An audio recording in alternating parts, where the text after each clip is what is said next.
My grandpa was a chiropractor, but he retired from chiropractic shortly after myself and my one sister were born. But he kept a lot of his old chiropractor instrument stuff. And I believe that was for two reasons. Reason number one, a lot of it was so old and outdated, it was not legal to use for chiropractor purposes anymore. And then also probably sentimental reasons. But whenever we would go over to the house, we would always have so much fun, my sister and I, playing chiropractor with all the old instruments and stuff. And it was just like a blast and a half.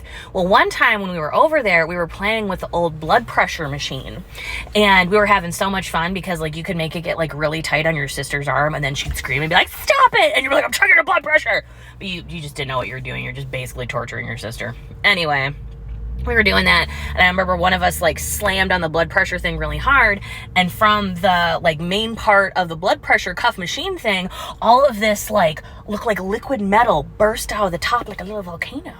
So we were like, "Oh my gosh, what's that?" And so we kept smashing on the blood pressure thing as we continued to watch this liquid stuff come spurting out of the top of the blood pressure cuff.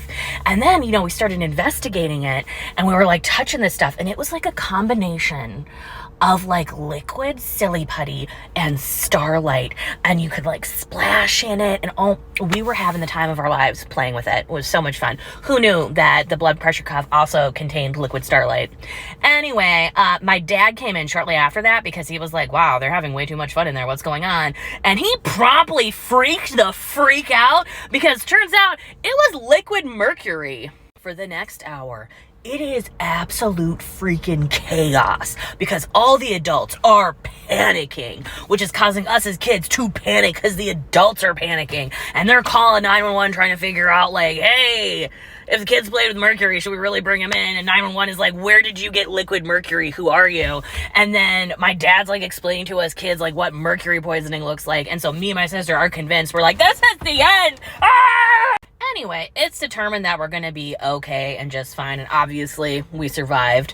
But I just always love to imagine the conversation between my mom and dad that night. "Hello, husband. It is I, the Rutabaga Queen. I just returned from my all-day event. How was it with the kids today at your parents'?" You're gonna laugh. So today when we were at my parents', you know how I let the kids play with my dad's old medical equipment? Anyway, they were completely unsupervised for about 30 to 40 minutes. And during that time frame, they broke the old blood pressure machine open and played with liquid mercury today. That's probably how the conversation went. Anyway, I was just thinking about that today. Talk to you later. Love you. Bye.